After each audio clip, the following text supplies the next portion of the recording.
What impact, if any, has immigration had on crime in the UK? We've brought to the country some people from very violent places. It is down to people coming to this country who just simply don't respect women. Has the Met Police become too woke? It has too woke. It's gone out. It's out of control. When you've got riot police deployed in Epsom because the people in Epsom don't trust the police, that's really bad. Why do you think people trust the police so little now? See this two-tier police. People see this and they just think the police are not on our side. Did Scotland Yard ever tell you to turn a blind eye to something? Yeah, well, I'll give you an example. Hello and welcome to a very special episode of the Daily Expresso. I'm JJ Anisiobi and this is Neville, retired Scotland Yard detective. That's right? That's right, Detective Chief Inspector when I retired. Detective, should I salute you? Well, so they make TV programmes about DCIs at the yard, don't they? So I was proud to be a Scotland Yard detective, but I've got to say that in recent years the trust and confidence in the police has just gone right down. And I know colleagues who just don't even say they were in the police. It's really quite sad, isn't it? Yeah, quite sad. Well, let's start off with immigration. Hugely sensitive topic at the moment. From your professional experience, what impact, if any, has immigration had on crime in the UK? Oh, it's massive impacts on crime. So if you look historically, in I think 1951, the Spectator was saying that 1951 as a whole, there was about 150 robberies in London. Mm-hmm. There's that many robberies every 1 or 2 days in London, right now. Mm-hmm. So we've brought to the country some people from very violent places and places where they don't respect women and things like that. So if you look at the level of rapes that's increased, over the last 10 years, I mean, some of it will be down to possibly women trusting the police a bit more and reporting more rapes. Mm-hmm. But a lot of it is down to people coming to this country who just simply don't respect women, who think they can do what they want with them. And so if you look at the levels of violent crime as well, a real big problem, for example, like Albanians. Mm-hmm. I mean, they are very organised, very ruthless, so you've got that Turkish gangs that are very ruthless. And so you can categorise. I remember Trevor Phillips doing a really good programme on this, about how you can categorise different crimes amongst different communities. Mm-hmm. And so there's a big problem. I mean, some communities, for example, I was speaking to a Sikh the other day, and I said I can't remember them ever dealing with a Sikh for any crime issue, whether as a victim or as an offender. Oh, really? Same with, I suppose, I'm a big supporter of the Jewish community. Mm-hmm. And I was speaking to a Jewish guy just all about the trouble that they have, but saying I never had any issues to deal with any Jewish people at all. So which nationalities were you dealing with back in the day? Well, my big thing was street robbery, and that was young black guys who were committing a lot of street robberies. I mean, I take some responsibility for all the problems in the police now, in the sense that the Commissioner released some figures, Sir Paul Condon released figures saying this is the level of crime committed by young black men as far as street robbery. They were my stats. I did them I joined the army at 16, so I didn't have a degree. And when I got in the police, this person's got a degree and they must be really clever. So I got a bit annoyed about that. So I did my own degree part time. But that was part of my study, because I was on the robbery squad in Lambeth, was why is this happening? And of course, as we've been discussing, I was involved in youth work in the area as well, voluntary youth work. And so I had to look at why are these young men, and that was down to there was no Asian or white street robbers. Mm-hmm. That wasn't that. But then different groups, you got an African element which is not violent, which is fraud. You've got that. Asian, sometimes involved in frauds, white burglars, white car theft. You could really group them into 80-90% would be different ethnic groups committing a particular type of crime. Huh. Okay, well, were migrant crimes ever covered up? Because more recently, I don't know if you saw this in Croydon, they put up some CCTV police vans on the edges of town to pick out criminals who've been on the run. Yeah. And it was very successful. But then apparently people were complaining because there were so many brown people who are being picked up from it. So there's the vans were removed after a few days. Well, that's a really strange case, that, because my expertise is catching criminals with images. That's what I did in the police, from the robberies, really, catching people steaming banks or doing street robbery. Yeah, you're a super recogniser. Well, right? I set up the super recogniser unit at the Scotland Yard. So, but I set up the unit initially, which recovered all the images and then identified them, made it centralised, like fingerprints and DNA, and some facial recognition, and started working with facial recognition. And I had the world's first conviction for pattern recognition, where a guy was wearing the same T-shirt, basically, in a thing. Oh. But what you found with the Croydon case was that they said it was too accurate. That was bizarre, because what has been found with facial recognition, and you can see this if any of your viewers or listeners are at, say, an airport. If you look at the e-passport case, a lot of Asian people are refused, and it's not because Asian people are bad or anything. It's because the facial recognition stuff is trained really on white faces. Oh. So that's an issue that they've had, and this bias. But what they've said in the past is, it's not accurate enough, and this time it was too accurate. But I think the trouble with the facial recognition, the police overplay their hands. They say, it's a game changer, and when you look at it, it's it's about 10 arrests a week. Well, when I was 10 arrests a month, I think, and then a lot of people are caught because they try and dodge it.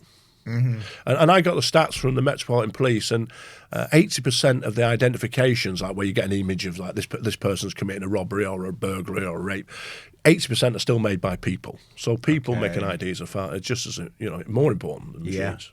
All right. Has the Met Police become too woke, do you think? It is too woke. It's gone out. It's out of control, really. You've got to face the fact that, for example, 95% of crime is committed by men, and to arrest a man, you've got to be able to physically be strong enough. So Paul Condon, for example, I met him on the train actually after he retired and discussed my release of the crime stats. But one of the things he did is he got rid of the height restriction in the police. So when I joined the police, you had to be I think 5'10", I think, as a man, and a certain height, whatever it was for women. He got rid of that because it was against ethnic minorities, like Chinese people, whatever. And he has said all they ended up with was little white people. So and sometimes it looks ridiculous, doesn't it? Because you got to. I was down in Brixton, and there's a shop there, and there's two massive black guys outside. I think I'm not going to steal from that shop. Why were those guys picked? Were they picked because of their educational ability or their ability to speak? No, they were picked because they have real presence, don't they? So I think that's one impact. One impact of the woke policy, and what they've done as well is they've moved away from. When I joined Hendon, the police training establishment, before that I was in the military police, so I simply left Northern Ireland, like an army base, and went to a pseudo-army base, which was Hendon, And the sergeants had a blue sash instead of a red one, and they marched it around and all this sort of stuff. And you learned to be disciplined. And you were there for all the time, so 24 hours you were there. So if you're a bit weird or a bit odd, you can't hold it down for a long time. It seeps out at some point, doesn't it? So out you go. But whereas now they go to university, for 6, 7 hours of the day, so weirdos can stay in and they can fill their minds full of nonsense, So I would suggest that most of the public, my family, your family, said, what do you want the police trained in? Well, arresting people, what the definition of theft and burglary is. But they'll be bombarded with things like, you can't stereotype, this is diversity, this is human rights, whatever else. And I just think it's moved away from what the public thinks. And as we spoke before we came in here, that when you've got riot police deployed in Epsom because the people in Epsom don't trust the police, that's really bad. Something's gone, because you can say, Brixton, there's a problem there, people don't trust the police. That's been going on for decades, But Epsom, for those older, if it's like Trumpton or something, like it's like a boring place, The fact, I spoke at a reform meeting about policing, and all the people there, and there could have been, people like myself or the veterans there. There was parents, all this sort of stuff. This is in Staffordshire, and I said, who trusts the police? And they didn't. And you can imagine that 20 years ago, that just wouldn't have been like that. Why do you think people trust the police so little now? Well, I think they see this two-tier policing, and they get if you look at the example, I know I spoke about this on various stations. I know Brendan O'Neill's written about this in Spiked Online, but it's this. If you look at Clapham, the response to the youths in Clapham, mainly black kids in Clapham, storming around, stealing, the police response to that. And then you look at the response to Epsom, people, and then the best example I give of two-tier policing is if you go to Notting Hill Carnival, people are openly smoking drugs, there's violence, you can twerk with a WPC to the point of sexual assault, you can abuse the police, and I say to people, if you don't believe there's two-tier policing, then go and do that there and see the consequences, which will be none, and then go to Millwall Football Club on Saturday and do the same things there and see what the consequence, and you can see straight away, and I think people see this and they just think the police are not on our side. You look at the arrests of the mother and father about an argument on a WhatsApp group, over a school thing. Teacher, people just see this, or you see these, people put out clips, and some of the clips may or may not be true, but the trouble is that people believe them. In the times past, I would have said, I don't believe our police do that. And the best, what I used to base myself on, one of the nicest things I thought about the British police was a Jewish girl wrote a book about coming to England on this kinder transport in like 38 or something like that. And she said the first thing she remembered about England is when she walked down off the boat, the policeman smiled. So she'd come from this evil place where the police are like, robots, autonomous. The robots are evil, nasty, and she comes to a place where the policeman is human, and that to me summed up British police and what it should be, and it's just gone the wrong way, But these police are nice, aren't they? If they're not in a carnival and having a little grind with a lady in some short shorts, the police are smiling, enjoying themselves. Well, is that what you want to see? Well, I think that up to a point you want to see things like that, but it's when it goes too far. When people are openly smoking drugs and abusing the police. And I mean, a lot of the police, I've got mates, of course, who are still in, and going to Notting Hill is like no one wants to do it. It's like it's a bad situation. I used to supply my super recognisers. That was my. But they used to send letters to gang members saying, if you turn up, you will be spotted. So you can do that. A lot of most people, I suppose, go there for a good time, but it just shows the imbalance, I suppose. Okay. Did Scotland Yard ever tell you to turn a blind eye to something? Were they ever saying something, for example, like on Notting Hill, where they're saying, listen, we don't want too many arrests today, so... I'll give you an example. So I was in charge. I was like, you're a journalist. I was the editor, really, of the Caught on Camera magazine. So as head of the, I created the Metropolitan Police Circulation Unit, which used to receive all the images of people committing crime, and then you circulate them to who are these people, and that's where the super recognisers came from. But of course, so I had who goes on the front page, basically. So for the front page would be. You'd have to look for a good quality image, and it'd have to be like an interesting crime, really, so to draw people in, basically, because then you want them to look at the shoplifters at the back light. So I that's my criteria. It's a serious or interesting crime. It's a good quality image. Got an email. You must put more white people on the front cover. And so we started taking the mick, in the sense like, you find the lady with a certain figure or something, to get sort of silent victories against this wokeness. But that to me, and then when I was in charge, then they try and get you to break the rules occasionally. When I was in charge of when the riots happened in 2011, I was in charge of all the identifications for that. And one of the commanders tried to get me to break the rules around identification or do it like that. I said, well, if you put it in writing and you want me to, no. And they do try and bully and coerce you into that, and then I know people have been, pulled up, you're arresting or stopping too many black kids or something like that, But the trouble is that the thing is with being in the police, you can't help what you're confronted with. Whatever happens, you can't start making things up. And I always say this, if the police were truly racist, if they were truly wicked and racist, they would pick on elderly Asian ladies.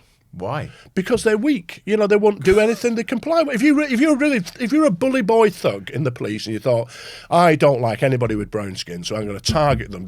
Why would you target like a young black guy? He's probably fit and strong, and you can have a fight with him. Why would you do that? That's a mugs game, isn't it? If the police were truly racist, if they were truly like planting drugs on people and picking on people, then elderly Asian ladies would be perfect because they're never going to. You know, that's my stepmother. You know, you target her because it would be easy because she'd just go along with it. She wouldn't fight back. So So that's my. I don't believe the police are racist. They simply have to deal with what they're confronted with, and they can't help what they're confronted with. Well, let's say the police went down to. You gave Notting Hill as an example. If they went down to Chelsea on a Thursday night and they stopped 1 in 5 men on Chelsea High Road, they're going to find drugs. They're going to find drugs on them. So why aren't they doing that then? I don't know if the police are targeted. You know, they're not interested in finding drugs. I think the main thing was stop and search. I think drugs are found as a sort of byproduct. Really, the knife. You know, what you're looking at there is maybe I would have been interested in that. You know, the only drugs I've taken is alcohol. You know, my whole life. You know, too much of it probably, but. I would have done that. And 20 years ago, you would have said, "Oh, cocaine." No one's interested. You know, the police officers have been through a culture like through the university where taking those drugs is acceptable. So I don't think, you know, some of it is finding drugs is, you know, saying Brixton is failing the attitude test. You know, the police try and deal with something, somebody kicks off, right, well, we'll search you while you're here then. And, this has been fine. Yeah. And you've been rather stupid and rude to me, so you'll be arrested. You know, I always say like Asian people are very, you know, they're shrewder. You see, you stop them for a light being out, and I'm very sorry. You know, you must come to my shop, please. You know, and sometimes other types of people kick off, and the police get annoyed about it. And police officers are only human. Like, you know, you want to abuse me, then I've got some power over you, and you're going to get arrested. So a lot of it really is down to that. Like I say, the police don't want trouble. So if you wanted to, like, as you say, you could find drugs there, but the police, you hardly get anything for dealing drugs, never mind in possession of drugs these days. All right. What do you make of Sadiq Khan's London? Well, it seems. Well, somebody even tried to steal my phone. You know, so I was outside Charing Cross, and suddenly a hand was on my phone. missed the phone, and off it went. But he got the guys next to me, and I saw you know, up to the British Museum. I saw some thefts there. So even I can see it, and I think the you know, they'll say, oh, the murder rate's gone down, and that's a great thing, and the police have really targeted gangs. But sometimes you can attribute to other reasons. You know, like the LAS has got better at the ambulance service, has got better at arriving. Their treatment of people who've been stabbed and stuff has got better. You know, so that may account for that. But as far as, you know, if you look at London as a whole, like 1% of thefts are solved. Mm-hmm. So that's a good gamble as a thief, isn't it? 99 times out of 100 getting away with it. You know, 5% of burglaries. I mean, burglary is always, you know, it's a devastating crime, I think, particularly for women. Mm-hmm. Where somebody's invaded the home or something like that. And what's bizarre about burglary, so, you know, 10, 15 years ago, about 15% of burglaries were solved, which is not good, 15%, but it's now down to 5%. And what's weird is that in the same time, you know, households have got ring doorbells, home CCTV. So how is it the chances of solving the crime have gone up, but the actual detections have gone down, you know? So that's bizarre. You know, we now live in a society where, you know, there's robberies. Where, you know, I used to rob. If I rob you in the past, I run off with you. No, you've got a phone with a tracking device in it. Yeah. And so why isn't all the crimes? Yeah. You know, you've got CCTV everywhere. You've got goods that are being tracked. Yeah. You know, yet the police in the past, when I was a young policeman, you know, used to be those car radios for anybody who remembers is old enough. You know, you used to have to buy one. You can believe that. Yeah. That was the thing to steal when I joined in like the 80s, and video recorders, and then of course mobile phones. But no, it's madness. You can trace it, and the track and trace, and the police still don't do anything about it. No. What about London grooming gangs? Because for months, Sadiq Khan denied it. Deflected. Deflection. Don't know what you're talking about. Thanks to Zach Garner-Perkis here of the Daily Express, he's blown it wide open, and grooming gangs in London is a thing. Why would have would Sadiq Khan have denied its existence? Well, I think there's a racial element here, a religious element. But invariably, it will be Muslim men involved in this, and I just think it's utterly shameful that somebody would try to cover that. And it was obvious it was always going to be the case. Because if you look at it's just on basic statistics. So if you look at where it was happening, places like Oldham, Telford, places unbelievable, isn't it? But at Oxford. So half of crime, if you look at recorded crime, half of the crime is in London, right? So if it's happening there, and there's a little bit there, then there's a big bit of it here. That's it. It's like any burglary. It doesn't matter what crime it is. Yeah. And if you've got certain population, as we discussed at the very start, you've got certain population types, you're going to get certain types of crime. And so if you've got enclaves of mainly Muslim people, that you will get that. It's inevitable. How important is proper vetting of individuals coming into this country? Well, it's madness at the moment, isn't it? We're letting, it's like my house, your house. You wouldn't let people in your house you didn't know, would you? Yeah. So it's absolutely insane that we let people in, and then you let them out and wander around. We are a fair society here, and as I said about that little Jewish girl coming here, that's the Britain, isn't it? That's what the Britain we want, isn't it? Somebody fleeing persecution. So.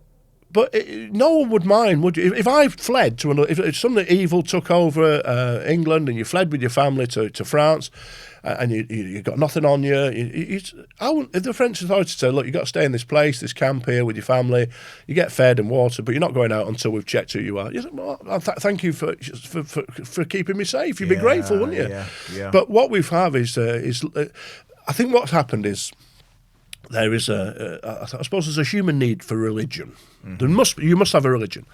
And this country was mainly Christian, and for whatever reason, I think the left tried to get rid of that. But what happens if you get rid of one religion, another one just fills the vacuum? And the current religion is like sort of woke religion, and there's certain beliefs in this woke religion. It's climate change, multiculturalism, and to the point where it's extreme. So they're determined to make this country multicultural at any expense, whether it means bringing in really bad people, anything, and they're so committed to it that it is crazy. And we've had 50, 60 years of it, really, and it's just. But I think the difference these days is that it used to impact the inner cities. So.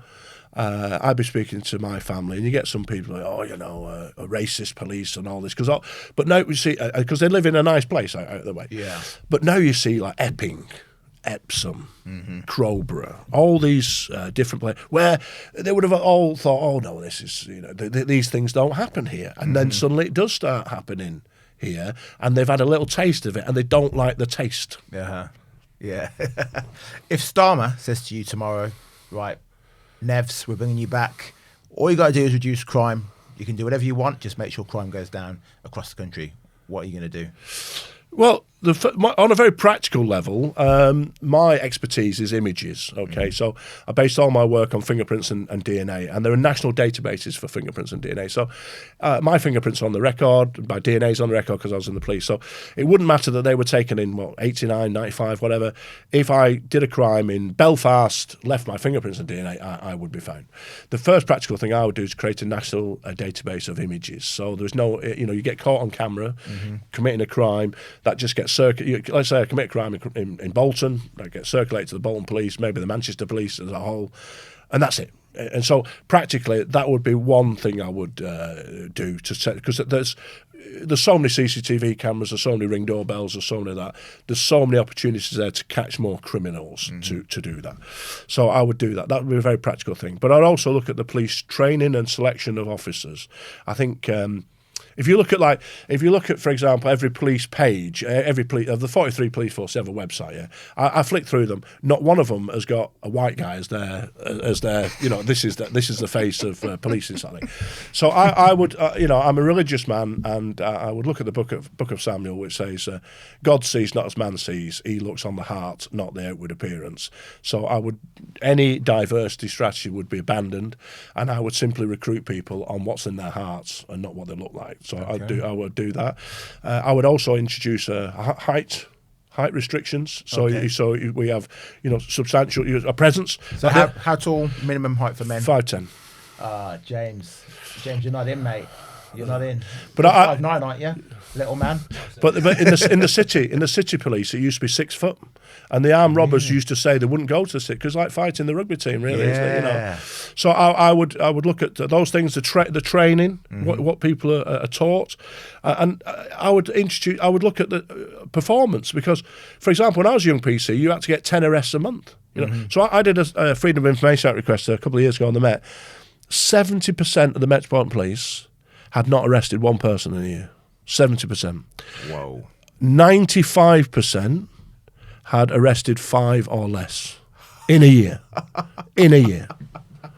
Now, but is that because they're going to the CPS and the CPS are saying no point in arresting this one? No, because you don't go to CPS before you arrest. You arrest on the street, don't you? You know, you stop somebody with drugs or you somebody stealing. Well, look at it. When I was a young PC, you used to get given into custody. You get a phone call from the shop. Oh, we caught this bloke nicking all this meat. And as a young policeman, that was a good way to learn your trade. Really, you know, you had to seal up the evidence and take a statement from the manager and security guard and interview the villain and off they go. But you can't really deal with murders until you've learnt your trade, interviewing people, saying, are they doing a bad thing, are they lying to me, whatever else. So, so some very simple things, I say. Images would be the big one. We don't keep up with the technology. The police are Betamax. The police are and the criminals are way ahead. They're blockchain. That's the thing. They're way behind with using technology. As I said, 10 years ago, I had the first conviction for pattern recognition of somebody's T-shirt. They don't even use that technology routinely now, So all this is foolish. But I think changing the culture around that we're not here to deal with tweets, we're here to police the streets would be a big thing. I would say, for example, if a tweet is to be investigated, a named superintendent must say, I authorise this investigation. And then you can hold somebody to account. Why were those school argument people arrested? Yeah. Just not let people take decisions at the grassroots about that. Really direct. The focus is on burglary, robbery, rape, whatever else, child abuse, or whatever's we see as we sit down as an important. And we stop listening to self-appointed community leaders. We listen to elected representatives. Because you only listen to a certain type of person. So when I was a young PC at Clapham, there was I don't know if it's still there, but there was a West Indian ex-servicemen's club. Yeah. Now, if you went in there and asked them about stop and search, they'd say, beat these boys within an inch of their life, But it's a very good Jamaican accent, by the way.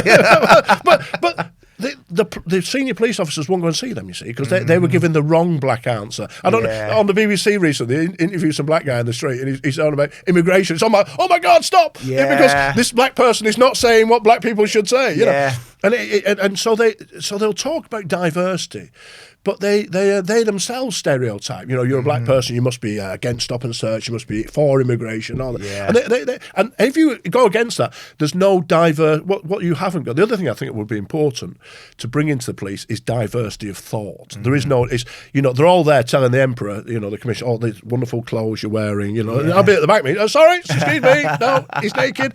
But there's no one to do that. And what happened in the police over time is that when I joined in '89, there's 40 senior officers from commander upwards in the Met team.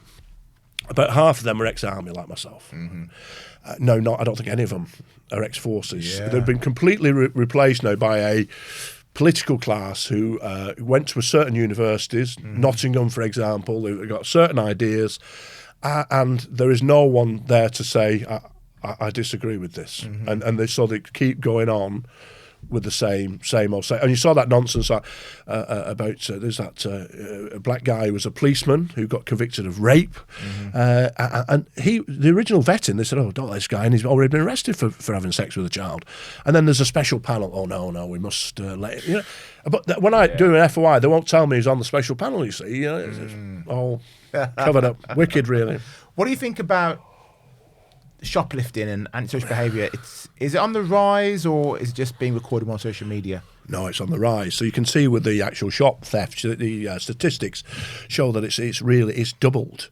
And I think you're really at a tipping point where obeying the rules becomes the stupid option. So I go into a little shop near where I live in Stoke-on-Trent, and two old ladies, and it could be my mother really, and they were I spoke to them about it, and they're saying that people just go in there blatantly, just take whatever they want and walk out, and they say, I know where you live, and I've got a needle or a knife or something like that. And they're those two old ladies are working 8-10 hours in that shop, and people are coming in and just nicking what they want and just walking out. And there's all sorts of things exacerbating this. So then you've got the incidents of Waitrose where they sacked the guy for Morrison's as well. Yeah. So what thieves are being told is if you offer any sort of challenge, you can take what you want. So if you're me or you can just say, right, just get out of my way, and they'll just let you walk out. Yeah. So thieves are not stupid. Then you have things like, we won't really treason me. £200 shoplifting is a summary only offence. So that tells them we just steal £199. So they're not the people aren't stupid like that. And they also now we've got a Labour government where they got rid of 12-month sentences. Well, how many shoplifters get more than 12 months? So you know you're not going to jail. Yeah. And what people think, you get all these crybaby stories about, baby milk's been stolen. It must be a starving child somewhere. These things are stolen to order. Bizarrely, I spoke to one of the heads of the security in one of the big 6 supermarkets. A lot of that baby milk ends up in Vietnam. Really? Yeah, really weird. Why that? Well, it does. Apparently so. And then booze goes to warehouses where you can literally go and you're a club owner. Why pay £20 for something when you can pay 10? I mean, the most organised crime I've ever seen with shoplifting is we dealt with a pub in London, and it was a big grotty pub, but the menu was quite good, but across the road was like an M&S or a Waitrose petrol station, yeah. So you go in there and you pick your fine steak and your lovely dessert. In the back, the landlord had 3 or 4 drug addicts. Right, off you go into the shop, steal the whatever. And within half an hour, it's on your plate. So, I mean, that's how organised it can be. So, the idea of people stealing because they're starving, I simply don't. I come from a one-parent family. My mother always put food on our tables. She never stole. She worked 3 jobs. God love her. And so, I don't think there's any starvation. And I've always been involved in inner city youth work. And all I see is irresponsible people, really, not poor. And I just think now, this with the shop theft, it's got to the point now, why you get violence is because, against shop workers, because the moment somebody says, no, stop, the thief thinks, I'm entitled to steal, and it gets worse and worse. And as I say, it's that tipping point into society where you go in and you're walking around and you think, well, why am I bothering paying if this bloke just... Because at one time, of course, shoplifting used to involve, concealing something, didn't it, on your jacket? No, they don't even do that, do they? They fill like a bag or whatever and walk out with hundreds of pounds worth of goods, which are then sold on. I mean, I was running one of my super recogniser courses where, where the people who spot faces for the Hertfordshire police, and I had 2 detective inspectors on the course. They're really good. It's an exercise, but in the middle of the exercise, somebody runs out of, with 4 legs of lambs. In the middle of my exercise, it ends up being a shoplifting arrest. But I think the trouble, I say, all these factors that you don't get challenged. There's no possibility of going to prison, and you can just carry on. And I think and you got silly left-wing fools trying to make out it's a poverty issue, which it is. All these things come together, and it's out of control. So you'd be okay though with normal people of the public jumping in and saying, "Nah, putting this thief back in," and maybe giving him a slap around the face. Well, I don't know if you have to give them a slap round the face as long as you hold them down, I suppose. I mean, I will challenge people. I'm retired from the police, but I was on the tube the other day. This is modern Britain. This is.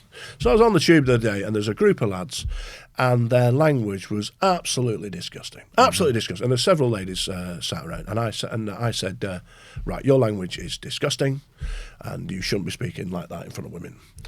Oh, and this bloke said, he said, oh, that's sexist. This is modern Britain. So it's not like being vulgar that's about, it's being sexist. And it was an African lady who sat back, she said, I agree with him, you are disgusting. And another, once I've started, then it's like, and it jumps in. But that's, to me, sometimes in a society we've got to step in, and the law recognises that people can make arrests, citizens' arrest. That's a reality, as long as you use a crime's been committed and you use reasonable force, that's what you're entitled to do.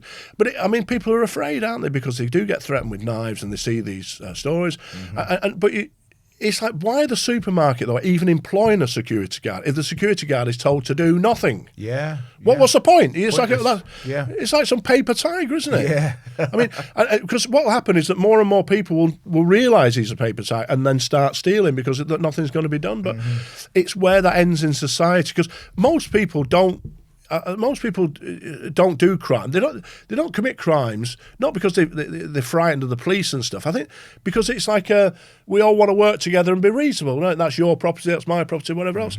But when they start seeing that people are when that glue starts to fall away, the bricks will start crumbling, won't they?